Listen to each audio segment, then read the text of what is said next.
What's up, everybody? Welcome back to another episode. You are now live and direct with your boy, your nurse's favorite nurse, the flyest nurse on the East Coast, the one and only, the urban nurse. Now, today I bring y'all here for a nice, hot topic I have. Maybe a debate. I don't really like going back and forth with people, but I figured it was something cool to talk about in the wise, current. And this topic is, who's more important, the nurse or the patient, when it comes to safety in regards to workplace violence and violence in the workplace and patient safety and things of that nature.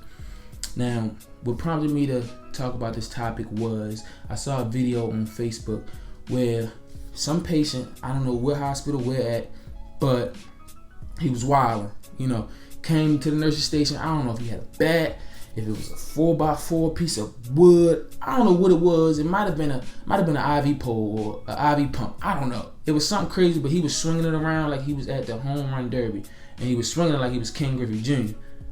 I mean, from out the park, he was knocking heads off, and it just took me back. It was crazy, because I'm like, where's security?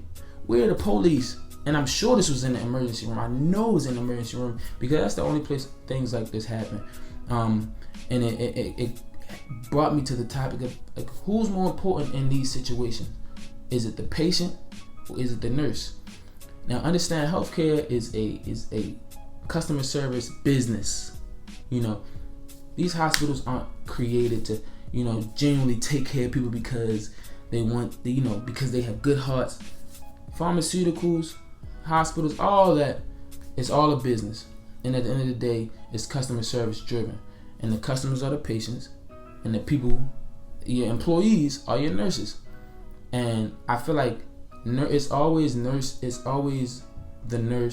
that's the last line of defense, or even the first person that the patient sees. So we see a lot of these patients in such bad times and such frustrating times, because either they're waiting in the ER for 5, 6, 7, 8 hours, and yes, I've seen it, or they've been sitting in excruciating pain, or they just trying to understand what's going on.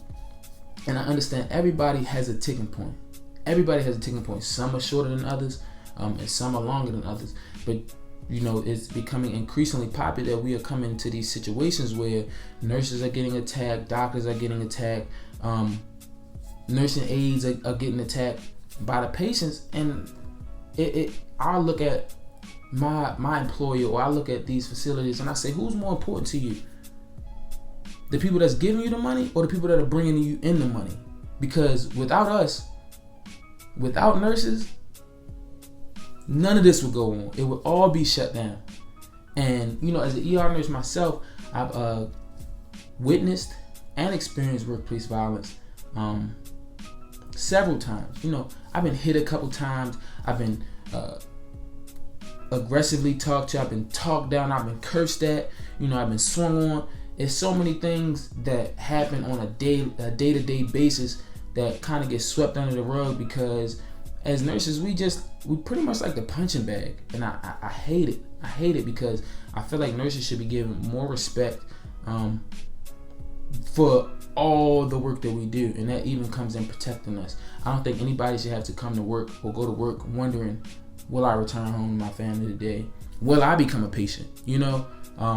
That's not something that we should have to worry about. And I know it's different at different facilities, but in the ER, I feel every ER should have on-duty police officers, not security, because I've witnessed a situation where there was a patient. He came in, I believe it was an overdose or something. He had a blade on him, and he had a box cutter, and he had a double-edged sword.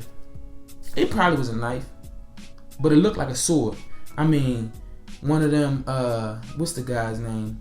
Darth Vader blades. It came out this way and this way. He could have came, boom, hit somebody like this, could have sliced two people this way. It was a dangerous situation, and the only person we had there to protect us were security guards, who, to me, were afraid as well, because they didn't have a baton, they didn't have a taser, they ain't had no gun, they barely had a flashlight, in a walkie-talkie to call for more security. But I'm trying to figure out who's gonna get to him. And if this man decides to go off, a patient is in danger, a doctor is in danger, your environmental service people, your environmental housekeeping people are in danger, and your nurses are in danger. And like I said, I just want to figure out who's more important in these situations, because I know myself, if I was ever in a situation like a physical altercation, or I was attacked by a patient, just me being who I am, and the environment that I grew up in, my natural instinct is going to protect myself. Forget this job, forget this nursing stuff. No, we gonna go the distance. you gonna understand it was a mistake, and we gonna go the distance because I'm gonna protect myself. I'm not gonna let you beat up on me and put me in the hospital because of my facilities, patient safety guidelines and stand. No, that's not gonna happen. And I don't feel like any nurse should feel like they should have to choose between their safety, getting their ass handed to them, or their job. Because I feel like the institution and the organization should stand behind their nurses in these situations. But when it comes to situations like this, you always see that the nurse will either be thrown under the bus, or they'll choose the side of the patient, because in customer service, the customer is always right. And I don't think that's fair at all. I feel like, especially me working in the ED, we get a lot of alcoholic patients, ETOH patients. We get a lot of overdose patients. We get a lot of psych patients, and especially the psych patients. These people coming in directly off the street, whether it's voluntary admission or EP, and they are highly acute. Their illness is acute. So you can't really tell what's going to happen or what they have the potential to do, and you shouldn't have to worry about your safety in these situations. I feel like all ERs across the country should be staffed with police officers with guns, at least 2, for the waiting room and on the unit in the ED. And also they can have security, but I just don't feel like sometimes security is not given enough resources or enough leeway to handle patients properly in the